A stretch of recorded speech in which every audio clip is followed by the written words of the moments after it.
Om Namo Bhagavate Vasudevaya. Om Namo Bhagavate Vasudevaya. Om Namo Bhagavate Vasudevaya. Today, we're reading from the 10th section, the 10th canto of Srimad Bhagavad Puran, chapter 8, verses 18 and 19.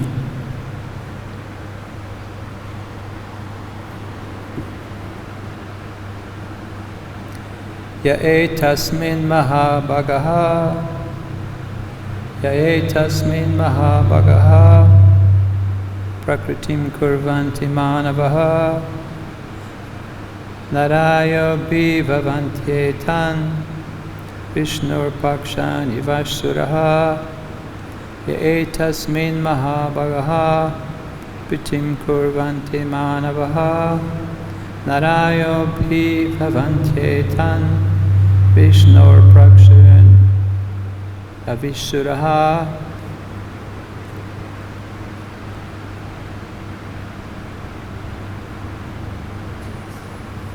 Tasman nandamajoyam te narayanam samoganai shriya krityanupavena kupayasva samahitaha.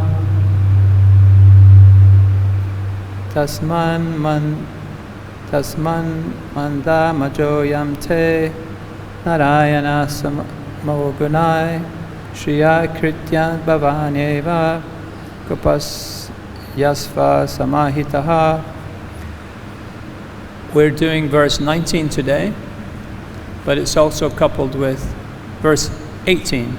So first I'm going to read the translation of verse 18, which is, demons, asuras, cannot harm the demigods, who always have Lord Viṣṇu on their side. Similarly, any person or group attached to Kṛṣṇa is extremely fortunate. Because such persons are very much affectionate towards Kṛṣṇa, they cannot be defeated by demons, like the associates of Kaṁsa, or by the internal enemies, the senses. And text 19 is the translation. In conclusion, therefore, O Nanda Maharaj, this child of yours is as good as Narayan in his transcendental qualities, opulence, name, fame, and influence. He is exactly like Narayan. You should all raise this child very carefully and cautiously. So once again, demons, asuras cannot harm the demigods, who always have Lord Viṣṇu on their side. Similarly, any person or group attached to Kṛṣṇa is extremely fortunate.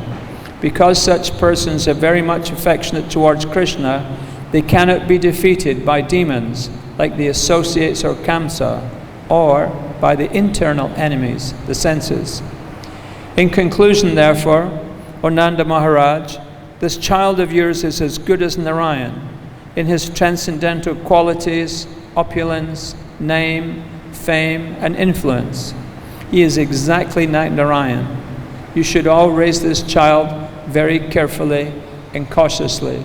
The purport to text 19 is, in this verse, the word Narayana Samaha is significant. Narayan has no equals. He is Asumudraiva. No one is equal to him, and no one is greater than he is, as stated in Shastra. Yastu Narayanam Devam Brahma Rudradi Daivatahai Samat Venaiva Riksheta Sapasandi Bhavet Dhruvam. One who equates Narayan even with great exalted demigods like Lord Shiva or Lord Brahma is a pasandi, an agnostic. No one can equal Narayan. Nonetheless, Garga Muni used the word sama, meaning equal. because he wanted to treat Kṛṣṇa as the Supreme Personality of Godhead, who had become Nanda Maharaj's son. Garga Muni wanted to impress upon the mind of Nanda Maharaj, your worshipful deity, Narayan, is so pleased with you that he has sent you a son almost equal to him in qualifications. Therefore, you may designate your son with a similar name, such as Mukunda or Madhusudan. But you must always remember that whenever you want to do something very good, there will be many hindrances. Therefore, you should raise and protect this child with great care. If you can protect this child very cautiously, as Narayan always protects you, your child will be good as Narayan. Garga Muni also indicated that although the child was exaltedly qualified like Narayan, he would enjoy more than Narayan as Rasa Vihari, the central enjoyer of the rasa dance, as is stated in Brahma Samhita, Lakshmi Sahasra Sata Sambhama Sevyamanam. He would be served by many gopis who would all be as good as the goddess of fortune.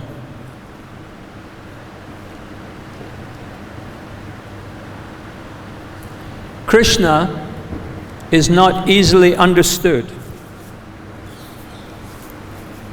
Kṛṣṇa is not easily understood. In the 7th chapter of the Bhagavad-Gita, Vijnana Yoga, verse 3 says, Manushanam Shahasreshu Kaschidayati Siddhaye. The translation of this is, out of many, many thousands of men, one man may endeavor for perfection. And of many, many of these perfected men, hardly one will know me in truth. Kṛṣṇa describes the situation like this. Out of thousands, some will become perfect. Out of all the perfect person, there's hardly one. It's very difficult to understand Kṛṣṇa.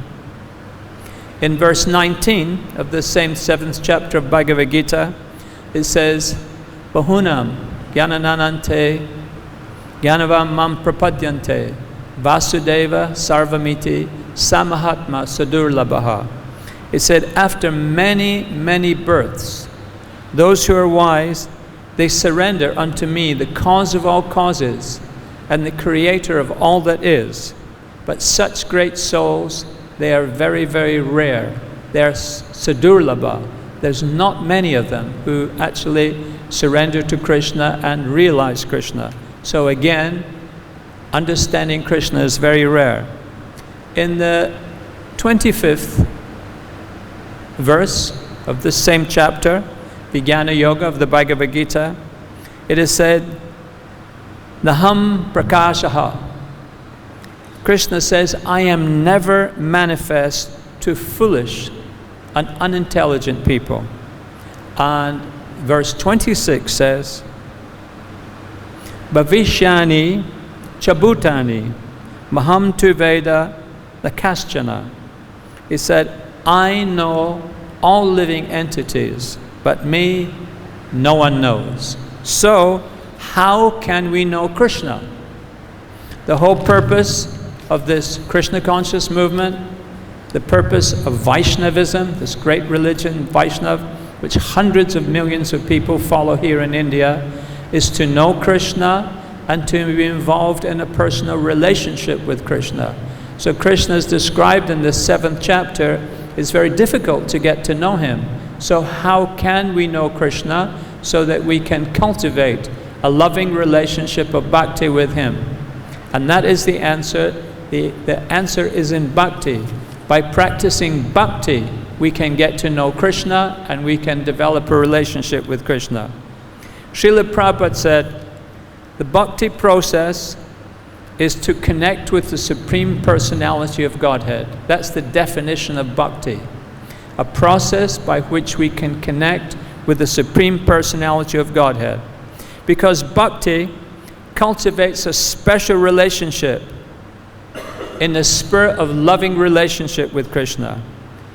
Bhakti develops a rasa, a relationship. Srimad Bhagavatam, 1st canto, 2nd chapter, verse 26 says, Savai pumsam paro dharmo yato bhaktir adhuksaje ahoitaki aprityata yayatma suprasidati. It says the supreme, it's explained that the supreme dharma for humanity is loving devotional service towards Lord Kṛṣṇa.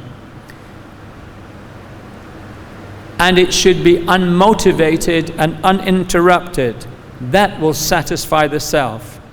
And the test is whether a person becoming joyful, whether becoming blissful, whether they're becoming fully satisfied. In Bhagavad-Gita, chapter 18, verse 56, it is said, Matma prasad avapnopi sasvatam padam avyayam. That though engaged in all different types of activity, my devotees are always going to be under my protection, and they will reach my eternal abode. And this is all done by the mercy of the Lord. In Baladev Vidyabhusana's purport to the same verse, Bhagavad-Gita 1856, he emphasizes that seva to Kṛṣṇa, the loving relationship of seva to Kṛṣṇa, is the goal, and any prescribed duties that one may have are merely incidental. So one will go about one's prescribed duties, one's obligations, in a manner which is we're not fully focused on, because our real focus is constantly developing a loving relationship of bhakti with the Supreme Personality of Godhead. And this mood of this loving relationship with of bhakti is repeated and reflected in Baladev Vidyabhusana's commentary on Vedanta Sutra Govinda Bhashya. It's a very nice story, which I won't completely tell here, but basically some people challenged the authenticity of the Gaudiya Sampradaya. The king was at a loss of what to do. He asked Viṣṇu Chakravarti to reply to the accusations. Viṣṇu Chakravarti deputed his disciple Baladev Vidyabhusana, and in course of time the Govinda Bhashya was written, and this fully satisfied the king. This meeting with the king and the other pundits who were in opposition to Viṣṇu Chakravarti and Baladev Vidyabhusana, this happened in a temple called Galta. This is 10 miles outside of Jaipur. There's a narrow crevice in part of the hill. There's hills surrounding Jaipur, and in part of this hill there's a narrow crevice with a series of temples, and they are there, I guess, because there's water. There's water comes out of the hills. And in the top temple there's a tank, and the monkeys there, lots and lots of monkeys, and the monkeys climb up on a part of the temple and then they jump in, they bomb themselves into the water. And then again and again you can watch them doing it 20 times, 30 times. They have so much fun going up in the building and jumping into the tank of water. So these monkeys, when I was there and thinking of Baladev Vidyabhusana and his Govinda Bhashya, these monkeys reminded me of the cat and the monkey phenomena which they have in the Ramanuja Sampradaya. Ramanuja Acharya, he propagated a system called Vistishtha Advaita. He was very much opposed to Shankaracharya's monism, and he devised a system which he took all over India, and it was very, very successful. When Ramanuja went to Yamunacharya, his teacher, Yamunacharya indicated to him that Yamunacharya had left 3 things unfinished. One was incomplete. One was a commentary of Govindabhasya.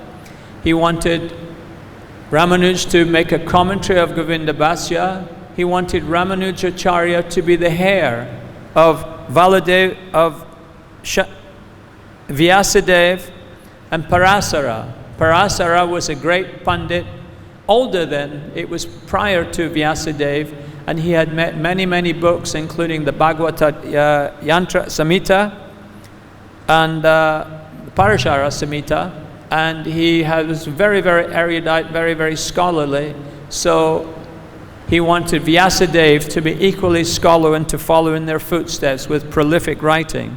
The third thing he wanted was a commentary on Nam Alvar's works. So Nam Alvar was a great one of the Alvars, again very prolific. He had written many things. So these were the three things that he wanted him to do, and he did those. However, 400 years later, there was a disagreement within the Sampradaya. The people in the north, Vadakalai, which means north in the Tamil language, the people in the north, the devotees in the north, they were more inclined towards the commentary of the Vedas in the Sanskrit language, and there was an emphasis on the priests in the temple doing the agamas, the temples themselves, and so they were very much looking towards the Brahmins for their advice and guidance. However, the people in the south, they were more inclined towards the Alvars, the 12 different Alvars, and with all of the works in Tamil language. And in that, there was more of an understanding that God sees everyone equal and everyone's on the same level of God. So this dispute came to be known as the cat and the monkey. And basically, when a cat carries its young kitten, its young baby, the cat takes the kitten by the neck and carries it in the mouth. The little baby just moves around. Whereas the baby monkey, we see in Vrindavan so many monkeys, and even since they're just 1 day old, they have to cling to the mother, and the mother moves around and climbs and does so many things while the baby's clinging. So they use this example to show the difference in their two different philosophical understandings. The cat is the mercy of the Lord. So the cat just gets moved around by the mercy of the Lord. The cat, just as the cat gets moved around by the mom, so the devotee only has to get the mercy of the Lord in order to get salvation. Whereas those in the monkey school, they say, no, you have to do some work. The little monkey has to make an effort. He has to cling on. And so this effort is likened to sadhana. So in the north, they were more into sadhana. In the south, they were more into just getting the mercy by following the teachings of the Alvars. So I use this to illustrate that even great devotees may have difference of opinion. Consequently, there are dozens of different Bhagavad-Gitas. Dozens. So many people, they made a comment. One time, Srila Prabhupada was on his morning walk, and one devotee said to him, Srila Prabhupada, what do you think you might translate next? And Srila Prabhupada said, maybe Bhagavad-Gita. So the devotees, they were silent, they looked at each other, they thought, is Prabhupada having a senior moment? Is he becoming a little forgetful? And one of them, quite bravely, said to Srila Prabhupada, but Srila Prabhupada, you've already translated Bhagavad-Gita. Prabhupada said, there are so many translations of Bhagavad-Gita. Ramanuja, Vedanta Desika, so many. He said, one can translate so many different Bhagavad-Gitas because they're each looking at the verses from a slightly different Vaishnava point of view. Just like in Los Angeles, in Prabhupada's room, in his library, there are the original Bengali commentaries of Bhagavatam that Prabhupada would travel with, which he would consult when he was doing his translations. So Bhaktisiddhanta Saraswati, his Guru Maharaj, he had authorized 12 different commentaries of Srimad Bhagavatam. So they had these commentaries and they had bound them together, and they were in 2 volumes. Of course, not every verse was commented upon, and different acharyas felt only certain verses were important, just like we all have favorite verses in Bhagavad-Gita, only certain verses. But there are 12 different commentaries on the Bhagavatam, Prabhupada is the 13th, that the Vaishnavas think that they are authorized. So, Baladev Vidyabhusana, in his Gita commentary on this verse that we mentioned, 1856, he emphasized that bhakti was the goal and prescribed duties were merely incidental.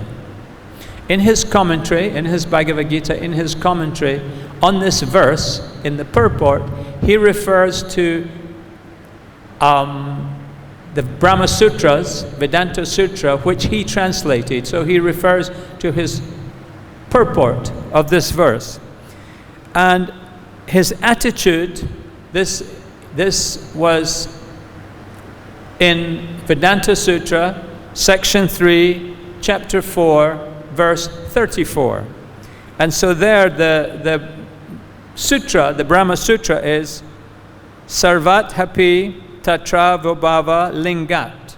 And that's translated as a devotee saturated by divine love uninterruptedly renders bhakti totally unconcerned with any aspect of varnashram. So the idea is that one who is absorbed in the process of bhakti, he has no obligation to anyone. He has no obligation to his position within varnashram, his position within the ashrams, his position with varnas, his prescribed duty, his obligations. However, in Bhakti Rasamrita Sindhu, Rupa Goswami says that a devotee will all be mindful in his everyday dealings. So mostly devotees will go through the motion of the things which they are responsible for, the duties they have to perform, but in their heart of hearts, they're just focusing on rendering loving service to the Supreme Personality of Godhead, Sri Kṛṣṇa.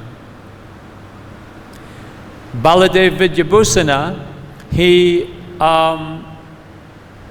emphasizes this point by quoting, in the same purport, by quoting the Mundaka Upanishad 2:5, in which it says, we should avoid all topics and simply focus on God. And this is the bridge over the worldly ocean. And in this way we can become immortal. Bhagavad-Gita 9:13 says, Mahatmanastu mam partha, that those who are not deluded, the great souls, protected by my divine nature, they will fully engage in devotion.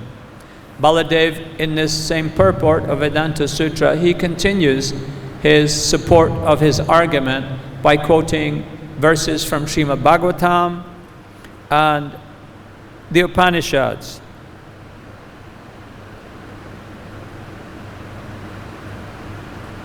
And his expert commentary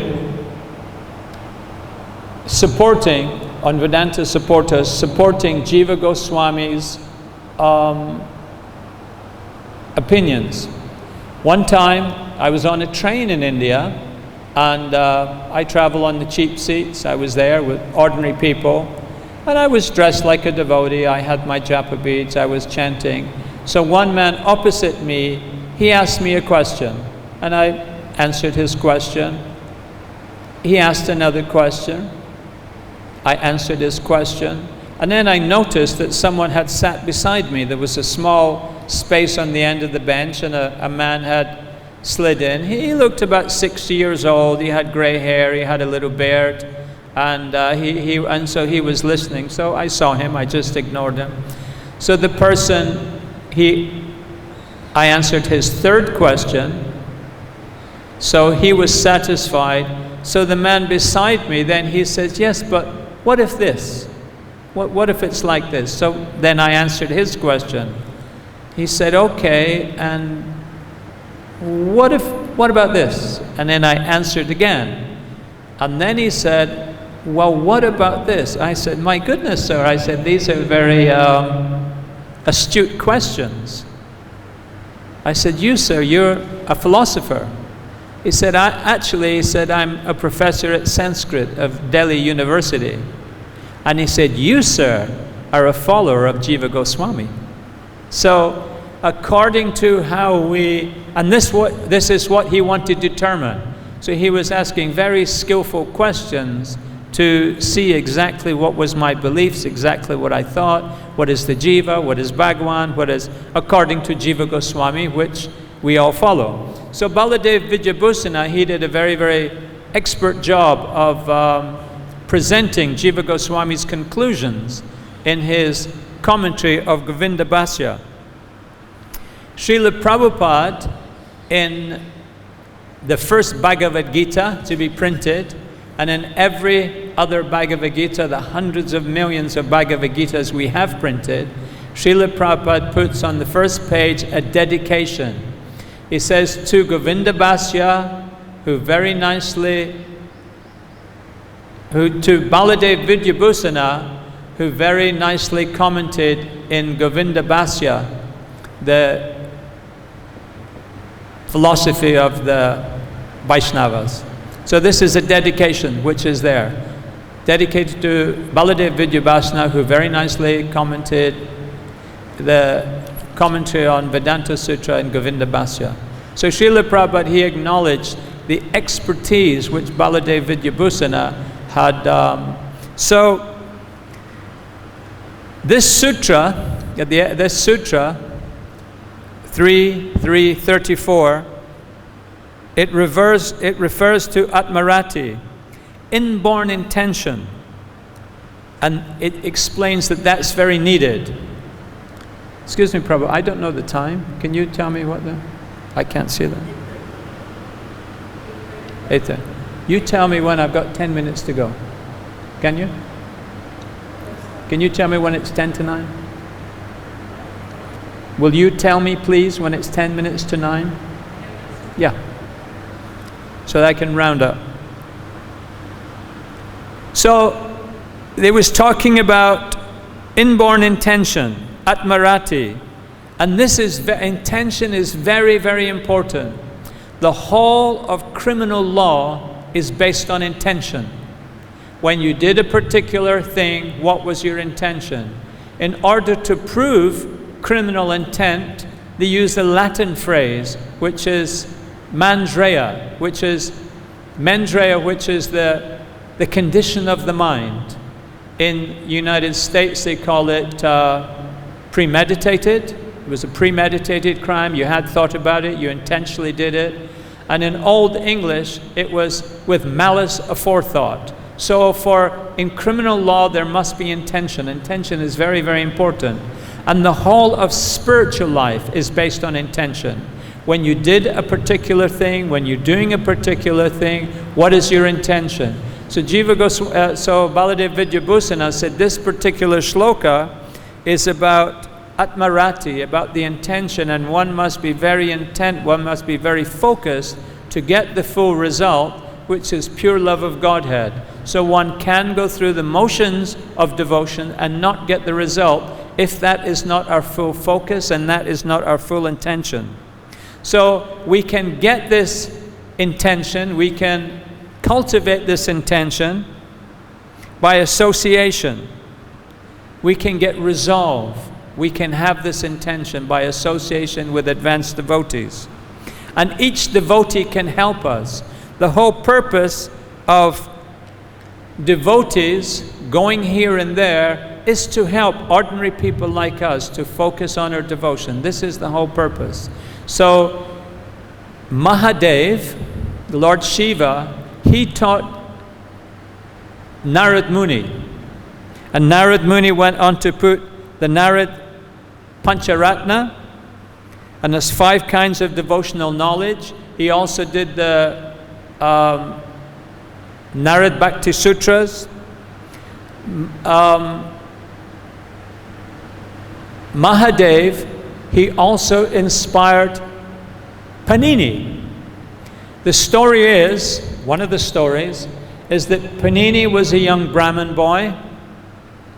He was sent by his father to Gurukul to study Sanskrit. He found this very overwhelming and very difficult. There is about 4,000 different rules in Sanskrit, and he just couldn't seem to master so many things that he had to learn. And he just couldn't see that there was any system. There were just arbitrary rules that you had to learn.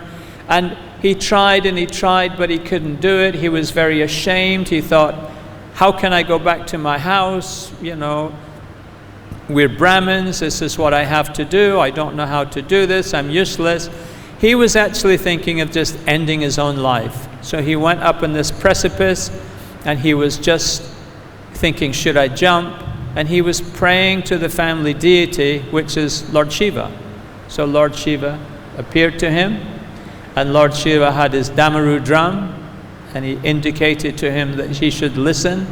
And Shiva did 14 separate different bursts, different tunes, different beats on his drum.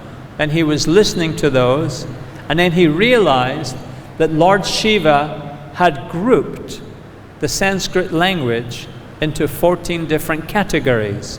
And then when he thought of these categories, he thought how easy it was that if something applied to one rule, to one syllable in that category, it applied to all the syllables. So then by doing this, he understood that he could group the grammar into various sections, and there'd be a limited number of sections which should encompass all the 4,000 different rules.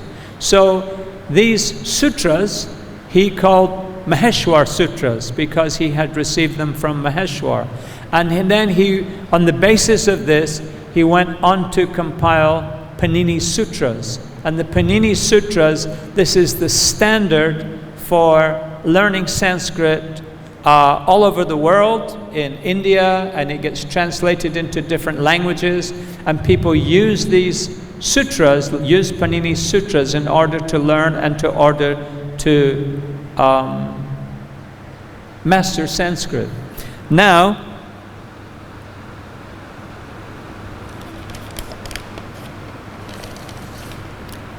$150 years ago, in 1867, there was a Russian scientist. He was a chemist and he was an inventor. His name was Dmitri Mendeleev. And he was puzzling over how to group the elements that they were discovering and how to group these into a table. First he just had lists of them, and he was trying to see the relationship, and he was trying to understand how could he group these so that they could know more about their properties, so that they could make some inferences, do some calculations, how to group them just to make much more sense of the whole thing. So he had been puzzling over this. So he had one friend, and it was also difficult because at that point he was only aware of 63 different elements. Now as time passed, people discovered that there's 94 different stable elements which are commonly found in the Earth's crust. And there's a total of 118 elements, but most of these are highly unstable, and they break down and they become, they're just very, very unstable with very short half-lives. But there's 94 different stable elements, but he only had 63. So again, trying to do a jigsaw puzzle with 1/3 of the pieces missing, it was hard to see a picture, it was hard to... So he had a friend who was a German Sanskrit scholar. And the German Sanskrit scholar was Otto van Bottlinka. And he was a scholar, and he showed him Panini Sutras.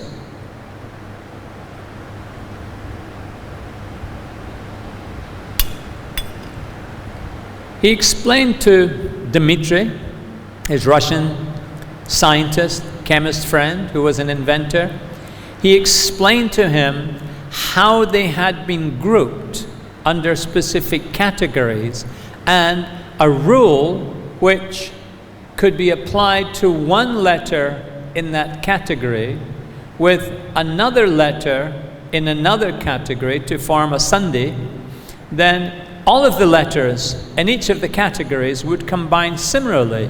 So by having a group like this, it was very easy to understand whole areas of information rather than one by one, one by one.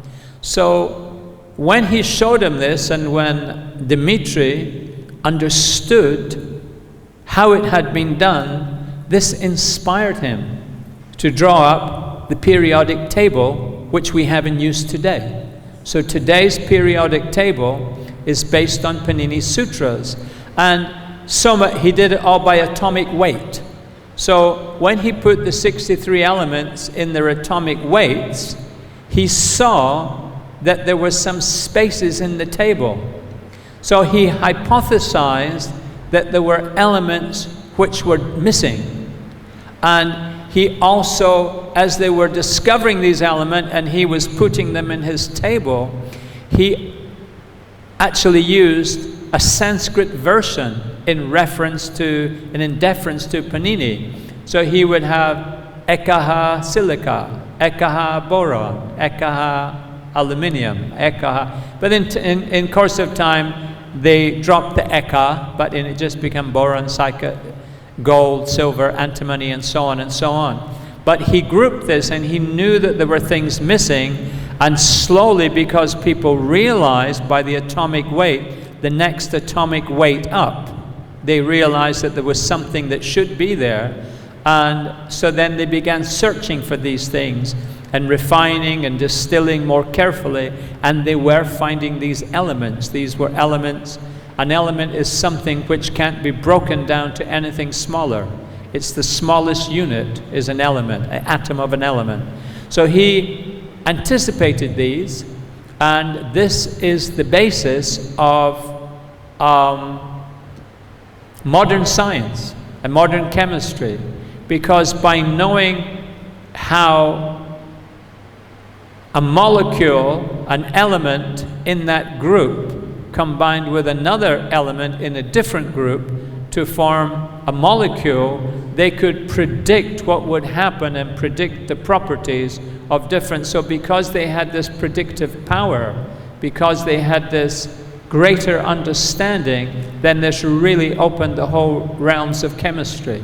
So one can get results by doing something. There's a lot of amazing things that have been done. You just have to look at your phone, look at your computer, and just see what it can do, how many amazing things. So we can achieve amazing things if we apply ourselves to different aspects of the material energy, just as Dmitri did with his periodic table of the elements.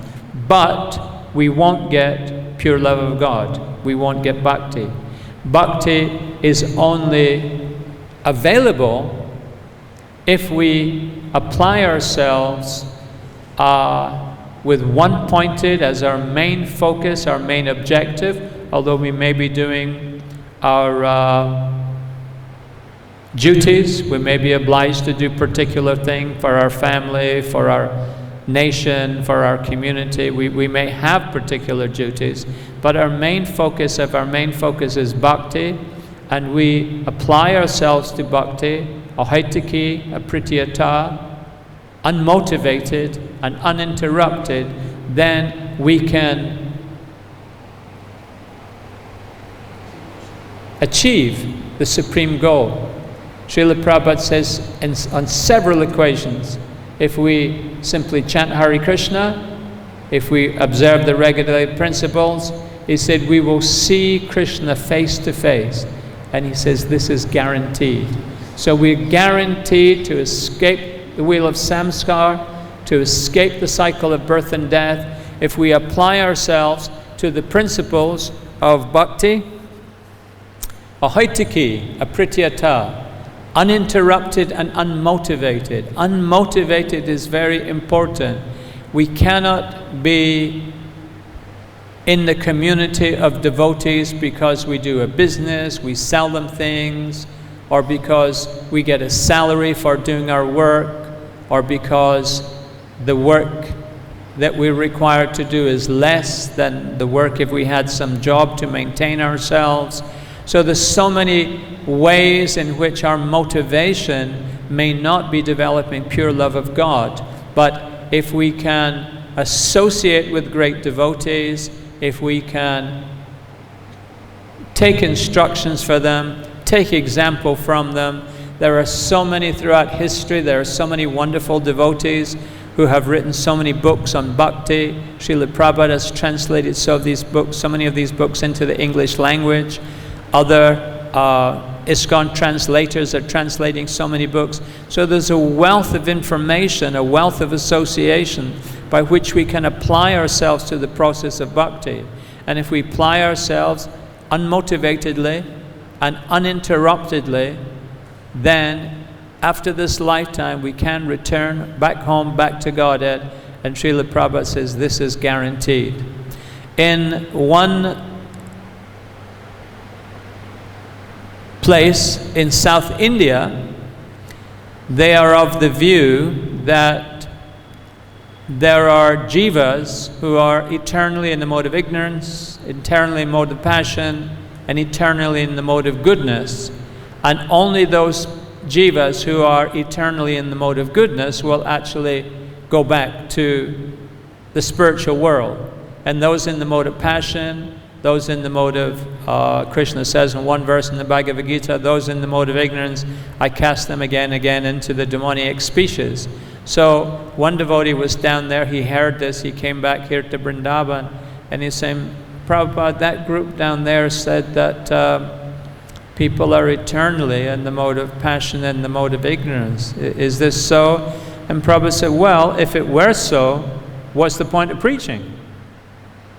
What's the point of preaching to people if they cannot get liberation anyhow?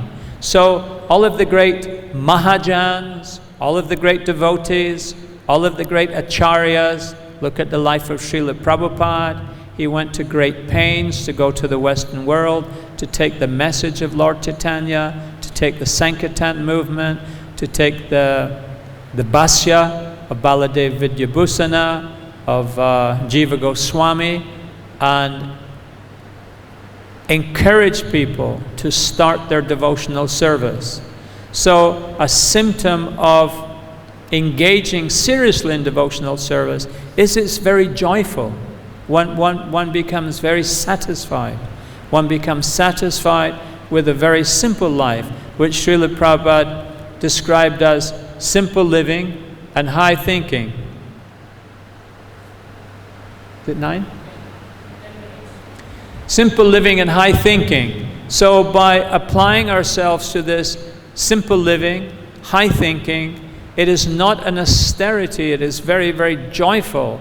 And as we uncover our natural nature, our real spiritual personality, and as we develop a loving relationship, a rasa with Kṛṣṇa, then there's nothing in this material world which compares with this. So the devotees appear to be living very simple. They're not concerned with fashion. They're not concerned with material possessions. They're just very, very sober, very, very thoughtful. But they're very, very blissful because they take to the process of devotional service. So in this section, Garga Muni, section of Bhagavatam we're reading today, Garga Muni, he's advising Nanda Maharaj. And he's very, very careful with he's giving him advice, but he's very, very careful because Nanda Maharaj, he's situated beyond cultivating an understanding of Brahman, cultivating an understanding of Paramatma, cultivating an understanding of Bhagavan. Nanda Maharaj is just completely absorbed in his concern for Kṛṣṇa. He has just come from Mathura, where he was paying his taxes to Kaṁsa, Vasudeva has warned him about the activities of Kaṁsa. Nanda comes back, he's in anxiety. He saw the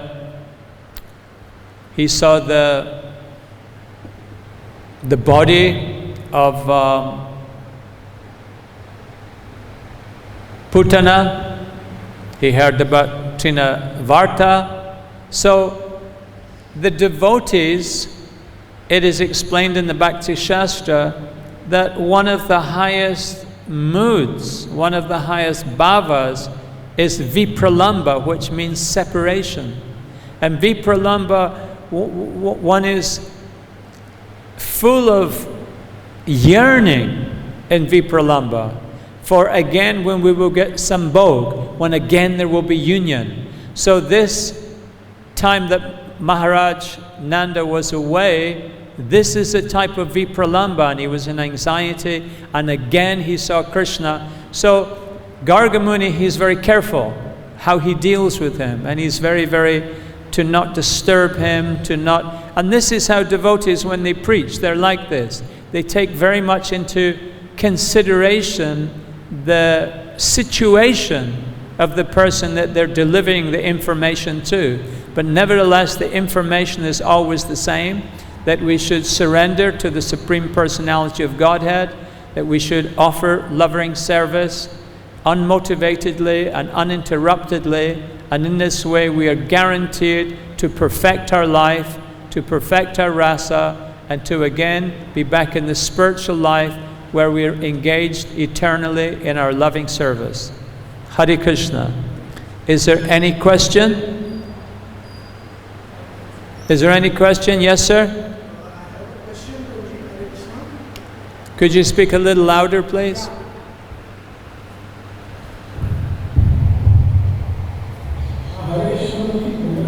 Hare Krishna.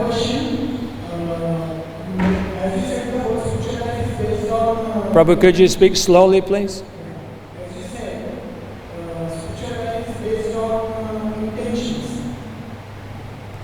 Yes, the whole of spiritual life is based on intention. People they see the actions, and people they see the actions, what we are doing, our actions. Yes. And on the basis of action, they try to judge or they try to understand. Yes. And many times they misunderstand. Yes. They go, so how to overcome according to the vantage point of the viewer, one